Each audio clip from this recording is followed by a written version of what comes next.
Assalamualaikum warahmatullahi wabarakatuh. Halo teman-teman sekalian. Perkenalkan, kami dari kelompok 1 aplikasi bioteknologi pangan kelas B.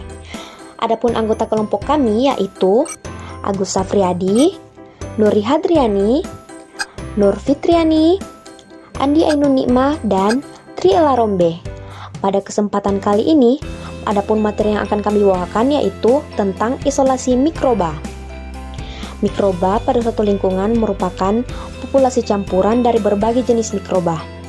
Pemisahan mikroba diperlukan untuk mengetahui morfologi dan karakteristik mikroba tersebut. Nah, apa sih isolasi itu? Isolasi adalah cara untuk memisahkan atau memindahkan mikroba tertentu dari lingkungannya, sehingga akan diperoleh kultur murni atau biakan murni, guys. Nah, teman-teman, the most important thing that you have to do pada saat melakukan isolasi yaitu semua alat dan bahan yang akan digunakan harus berada dalam kondisi yang steril. Kenapa? Hal ini untuk menghindari terjadinya kontaminasi.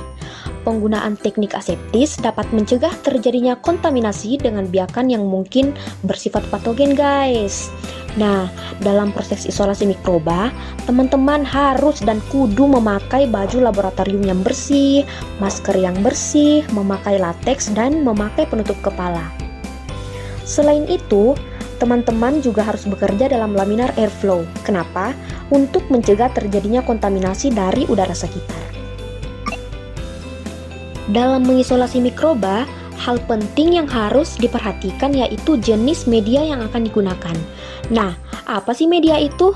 Media adalah suatu bahan yang terdiri dari berbagai nutrisi yang bakalan diperlukan mikroba untuk menunjang pertumbuhannya. Jenis-jenis media pertumbuhan mikroba ada banyak loh, yaitu yang pertama ada Na atau natrium agar, digunakan sebagai media pertumbuhan mikroba. Yang kedua ada Nb atau nutrient broth, digunakan sebagai media pertumbuhan bakteri. Yang ketiga adalah media PDA atau potato dextrose agar, digunakan sebagai media pertumbuhan hamir atau jamur. Yang keempat ada media TEA atau tauge ekstrak agar, digunakan sebagai media pertumbuhan hamir dan kapang.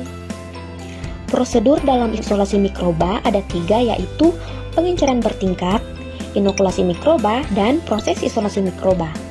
Pada pengenceran bertingkat bertujuan untuk memperkecil atau mengurangi jumlah mikroba yang tersuspensi dalam cairan. Adapun cara-caranya yaitu pertama-tama, tabung reaksi disiapkan beberapa buah lalu diisi larutan fisiologis masing-masing sebanyak 9 ml. Tabung pertama dimasukkan substrat sampel sebanyak 1 ml. Lalu dihomogenkan menggunakan vortex dan ditutup dengan kapas steril dan aluminium foil. Tabung kedua dimasukkan larutan dari pengenceran tabung pertama sebanyak 1 ml, lalu dihomogenkan kembali menggunakan vortex. Pengenceran tabung ketiga hingga tabung terakhir dilakukan sama seperti pengenceran sebelumnya. Yang kedua, inokulasi mikroba. Adapun cara-caranya yaitu substrat sampel dipipet sebanyak 1 ml ke dalam larutan fisiologis, pengenceran 10⁻⁻1, lalu dihomogenkan menggunakan vortex. Selanjutnya dipipet lagi hingga pengenceran 10 pangkat sekian yang kita inginkan. Yang ketiga yaitu proses isolasi mikroba. Pertama-tama media dituangkan ke dalam tabung reaksi. Selanjutnya dilakukan penggoresan koloni mikroba dari media yang telah ditumbuhi mikroba, lalu dilakukan penggoresan. Terakhir diinkubasi pada inkubator. Sebelum mengisolasi mikroba, tentunya teman-teman telah menginokulasi mikroba dari kultur alaminya. Metode inokulasi mikroba ada 2, yaitu spread plate dan pour plate. Spread plate merupakan teknik isolasi mikroba dengan cara menginokulasi kultur mikroba secara pulasan atau secara sebaran di permukaan media agar yang telah padat. Yang kedua, pour plate adalah suatu teknik inokulasi dengan mencampurkan media agar yang masih cair dengan kultur bakteri dengan menuangnya ke dalam permukaan agar. Sebagai contoh, hasil inokulasi yang kelompok kami lakukan dapat dilihat pada gambar berikut.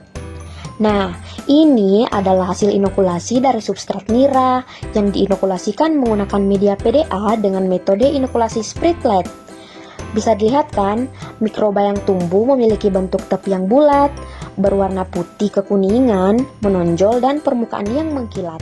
Oke teman-teman, Setelah media telah ditumbuhi oleh koloni mikroba, untuk mengetahui karakteristik mikroba yang tumbuh dapat dilakukan proses isolasi mikroba. Isolasi mikroba dilakukan dengan metode Strict plate. Apa itu Strict plate? Strict plate merupakan metode mengisolasi koloni mikroba pada cawan sehingga didapatkan koloni terpisah dan merupakan biakan murni. Teknik-teknik strict plate ada 4, yaitu sinabung atau koloni bakteri digoreskan secara kontinu sampai setengah permukaan agar. Goresan radian. Goresan dimulai dari bagian pinggir cawan, kemudian dibuat goresan terputus di atas goresan. Goresan T. Cawan dibagi menjadi 3 bagian menggunakan spidol dan daerah tersebut diinokulasi dengan strict zigzag. Goresan kuadran hampir sama dengan goresan T, namun berpola goresan yang berbeda, yaitu dibagi 4. Daerah 1 merupakan goresan awal sehingga masih mengandung banyak sel mikroorganisme. Goresan selanjutnya dipotongkan atau disilangkan dari goresan pertama sehingga jumlah semakin sedikit dan akhirnya menjadi terpisah-pisah menjadi koloni tunggal.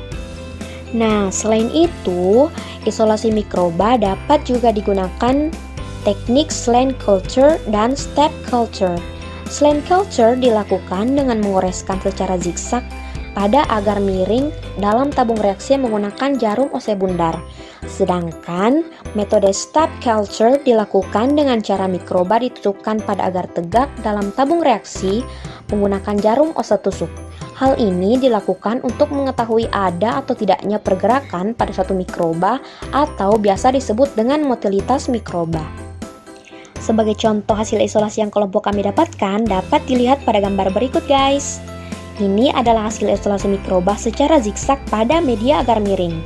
Dapat dilihat bahwa penyebaran koloni yang mengikuti bentuk goresan memiliki permukaan koloni yang timbul dan berwarna putih kekuningan. Yeay, kita telah tiba di penghujung video ini. Demikian materi yang telah kami bawakan.